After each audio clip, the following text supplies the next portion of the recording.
This is a Squiz Kids podcast. Your fresh take on what's happening in the world around you.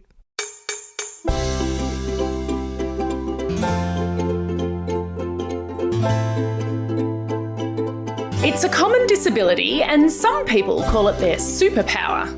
Boys are 4 times more likely to be diagnosed than girls, and some people who have it have no interest in a cure.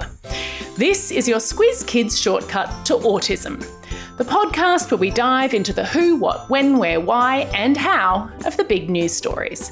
I'm Amanda Bauer. And I'm Bryce Corbett. Bryce, usually April 2 is World Autism Awareness Day, but in Australia, organisations that support autistic people say it just isn't enough to be aware. And so they've changed the name to Autism Understanding Day. They're hoping that once people understand more about this common disability, they'll be more understanding, as in patient and kind, to the many people who are autistic. Today, we'll take you through what autism is, who are some famous people on the autism spectrum, and how to be a good friend to someone who is autistic. Listen carefully, there's a squiz at the end. What? Well, Bryce, let's start with what autism is not. It's not a disease that you can catch, and it's not a condition that you develop later in life. It's something you're born with. It's really just a part of who you are.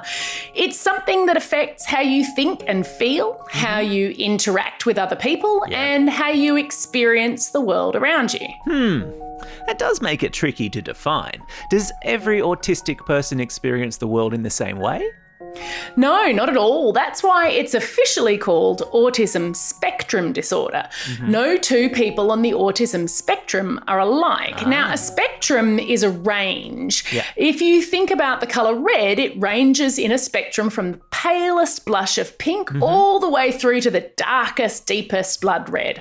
And there are autistic people who are intellectually extremely gifted. Some people think Einstein was probably on the spectrum. And others who are severely intellectually challenged. There are autistic people who are stand-up comedians, and there are autistic people who can't talk. Wow, that is a spectrum all right. And I can see how it makes understanding autism tricky if no two autistic people are alike. You mentioned that autism also affects how you interact with people. Yeah, that's right. Often autistic people are quite overwhelmed by busy, complicated social situations. They can find all the noise too much. They could have trouble understanding sarcasm or making small talk. Nice to meet you. And they may not make eye contact with someone who's talking, even though they are listening. Right. Now, one thing many autistic people are known for is being very direct and honest when they communicate. But surely that's a good thing, right? Being direct and honest.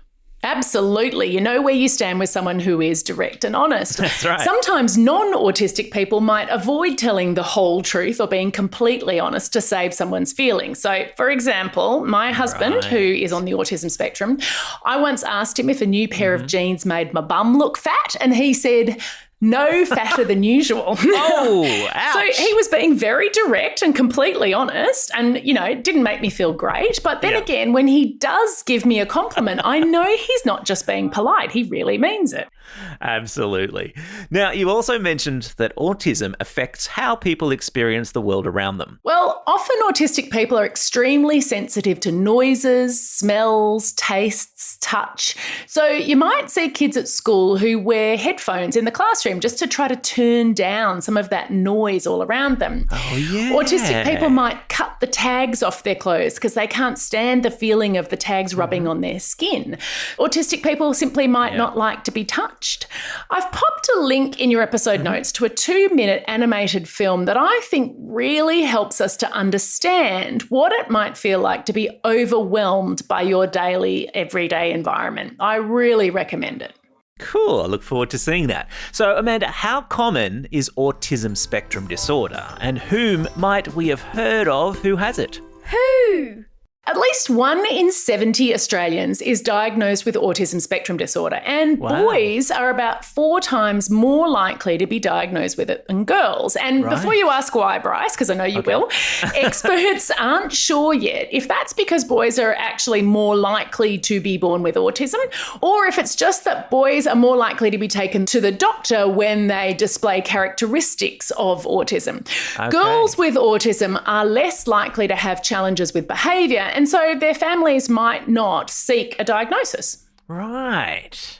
Now, as for the question of whether you might have heard of anyone with autism, I'm going to bet everything in my bank account that you have. Have you heard of Elon Musk?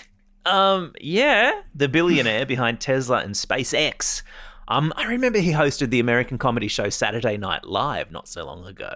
Yeah, that's when he spoke openly about being on the autism spectrum, and he made jokes about how he wouldn't make much eye contact with the cast. Right. Then there's Greta Thunberg. I'm sure you've heard of her. Of course, the Swedish teenage climate activist. Yeah, she calls autism her superpower. Autistic people can have a very deep, long focus on a specific interest area, and often they see situations in black and white. Greta says that's what's helped her see the climate crisis in stark terms and focus on it for such a long time. Right. There are lots of other examples of famous people on the spectrum, Bryce, but I want to leave you with one more. Temple Grandin. Oh, I've heard of her. She's an American professor of animal science, right? Yeah, that's right. So she didn't talk until she was almost 4. Wow. And back in the early 1950s, when she was a kid, doctors told her parents that it would just be better if she was put into an institution, meaning that her parents put her into something like an orphanage and leave her there. Her mum refused. Wow, but now she's a professor. Yeah.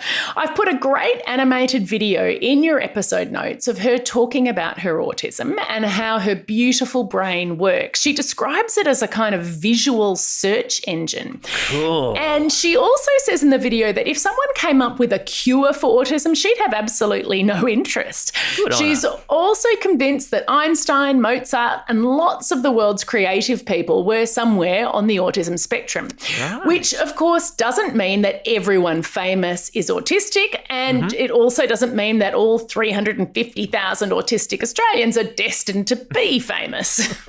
350,000, wow. It seems to me that we all probably know someone on the autism spectrum. So how can we be good friends for them? How?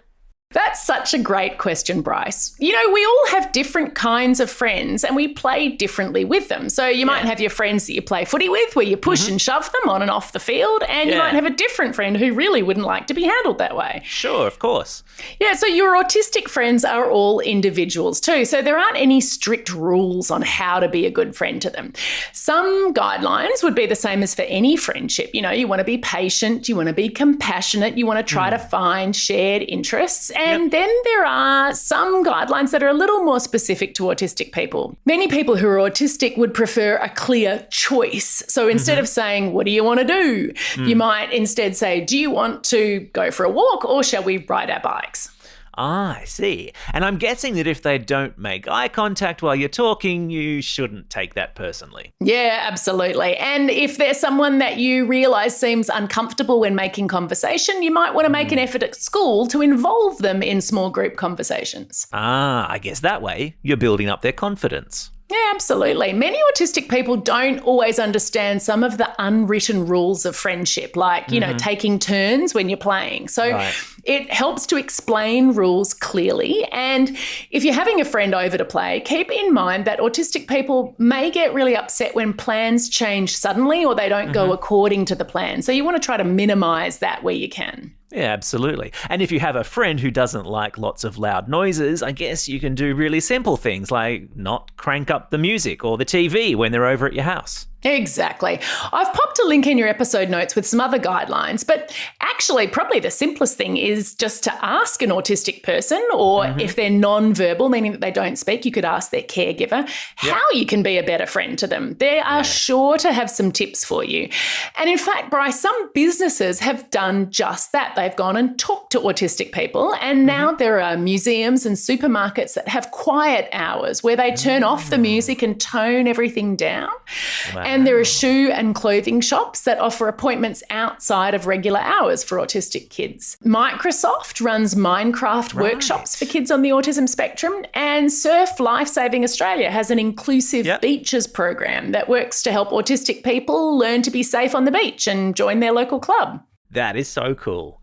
As people understand more, they're more able to help, which is why it's great that you, Squiz Kids, now know a whole lot more about autism. Absolutely. Time for the Squiz. This is the part of the podcast where you get to test how well you've been listening. Question number 1. What did Elon Musk say he wouldn't make a lot of on a TV show? That's right, it was eye contact with other members of the cast. Question number 2. Name one of the 3 famous people we talked about who are on the autism spectrum.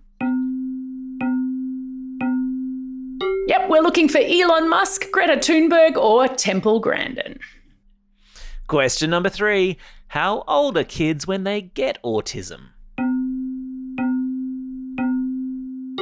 Nah, that was a trick question.